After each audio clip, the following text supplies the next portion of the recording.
All right, what's up? Hi, I'm Caitlin. I'm a conscious parenting coach. And if you want to practice conscious parenting, have a more attuned, deeply connected, authentic relationship with your children, these are my 3 non-negotiables. And that really feels so funny for me to say. Obviously, everything's negotiable in conscious parenting. It's a process, it's a practice, but the tagline sounded good. So let's get into my 3 foundational pillars of conscious parenting in action. Number 1 is personal responsibility and awareness around what we think, why we think it, what we feel, why we feel that way, and what we do in response to our thoughts and feelings and conditioning. Understanding ourselves and our behavior allows us to show up in a way that's not riddled with insecurity and fear, rather rationality, objective, realistic expectations for our life and relationships. It stops us from pitting ourselves against our children or anyone else in our lives, creating this dynamic of who's responsible for making me feel uncomfortable or for inconveniencing me. It turns that around and allows parenting to become this really enriched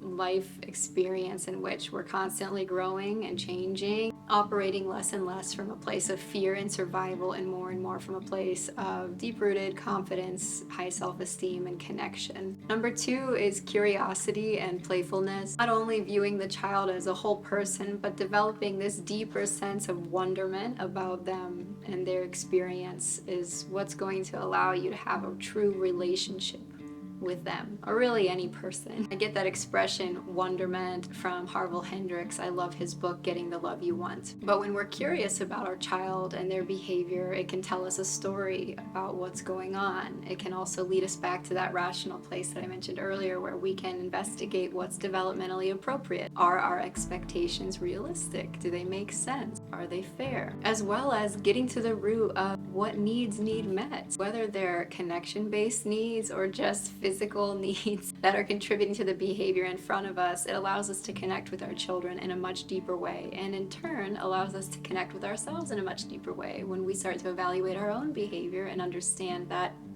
it usually makes sense. Even if it's uncomfortable or out of alignment with our values and character, we can understand where it's coming from and start to shift the behavior and the patterns. Number 3 might be an unpopular opinion, but I think one of the most important aspects of being a conscious parent and person is to take care of your well-being, your physical well-being, your spiritual well-being, your mental well-being, prioritizing how you're doing. Truly at least trying to practice the basics of overall wellness. And of course that's a little bit subjective. It might be different from person to person, but spending time outside, natural light exposure, eating nourishing, whole, beautiful food, spending quality time with people that you love, having that sense of community and connection, creating a sense of deeper purpose and fulfillment and meaning in your everyday life outside of parenthood. And it might be that you romanticize the experience of being a parent and find that sense of deeper meaning and calling and fulfillment in your experience as a parent. But oftentimes parents need something else. Like we have a bigger capacity for all that life has to offer us, and we want to model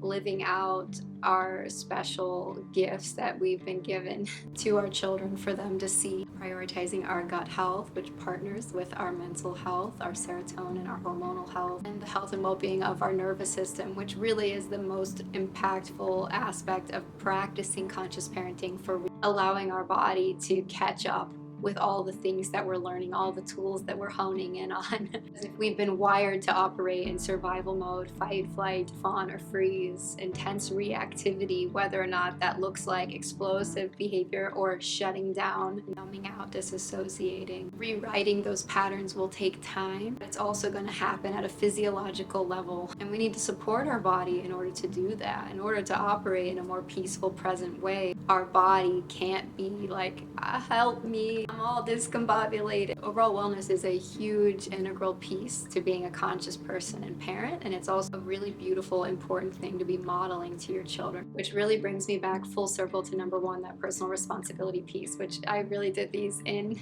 the most important order because they affect the others on the list. But being what you wish to teach, modeling the behavior you want to see in your children in their everyday long-term life, God willing, is the most important piece of being a conscious parent. And I can help you on that journey. I want to support you and encourage you there. If this list was helpful for you or made you like, yes, I'm on the right path, that give you that feeling, let me know in the comments. Like and share this video. Check out my course and my podcast. And as always, I hope you have a really peaceful day.